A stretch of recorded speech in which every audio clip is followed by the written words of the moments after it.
welcome to Geek TV, episode number 14. Yes. Okay, everybody, I'm here with Forney. I hope I pronounced it correctly. It's a pleasure to have her here. She created Speech with Milo, and she's going to be talking about the two apps that she created for the iPhone and the iPad. Hi, welcome, Forney. Hi, thank you. Can you tell us a little bit about Speech with Milo? Sure. Speech with Milo Verbs is my first app, and I made it for the iPad and the iPhone.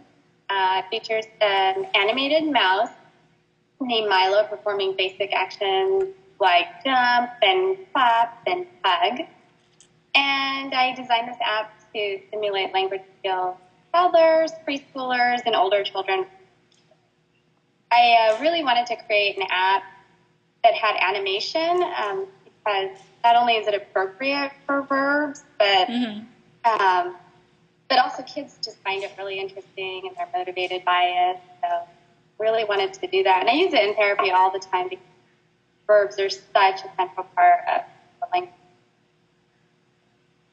That's why I created it. And so far I've gotten a lot of positive feedback from speech language pathologists and friends. And yeah, it's been great so far. Very good. You definitely did a great job. I think Milo is super cute. I mean, I love seeing him move around the screen, and I'm sure, if I enjoyed looking and playing with it, I'm sure kids really enjoyed playing with it.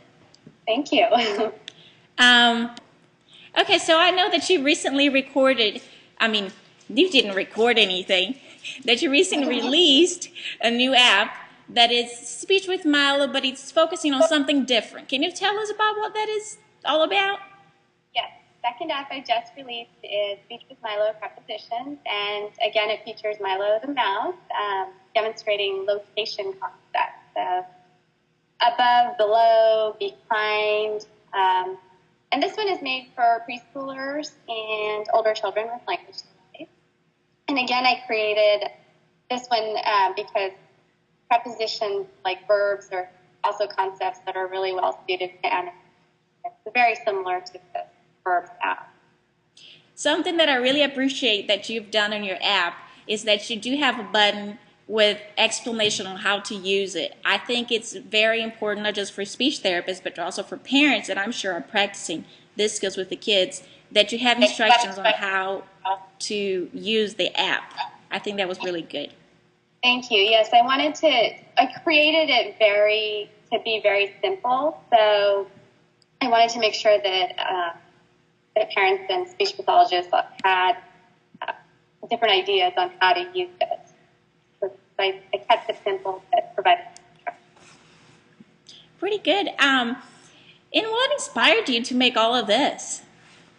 Well, last year I started using the iPad in therapy, and I just was using apps that weren't created for therapy in general, so I didn't have any control over a lot of the features.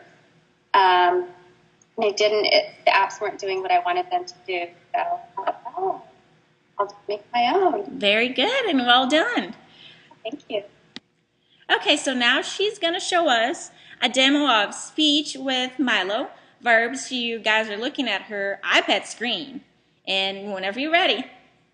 Okay, so this is Speech with Milo Verb, and you hit the green button to go, and you just tap Milo, and he performs the action. Can you move back this screen a little bit? There we go. There we go. It's perfect. Okay, and then to advance forward to the next section, you just hit next and tap him again, and perform the action. And you can hit the phrase button to hear the verb spoken in context. Oh, and then you can hit the back button to go backwards if you want to work on the verb again. And then you can hit the home page to go back and change settings or read the instructions. Very good. And that looks pretty good. And Milo is definitely very cute. Thank you. Well, that was it for today. It was really, really a pleasure having you here today. And I hope we get connected sometime soon. And maybe whenever you release your new app, you're welcome to come back and show them to us. Great. Thank you very much. Bye. This episode was brought to you by Smarty Ears, now featuring the Sunny Articulation Test. Visit us on the web at www.smarty-ears.com for more details.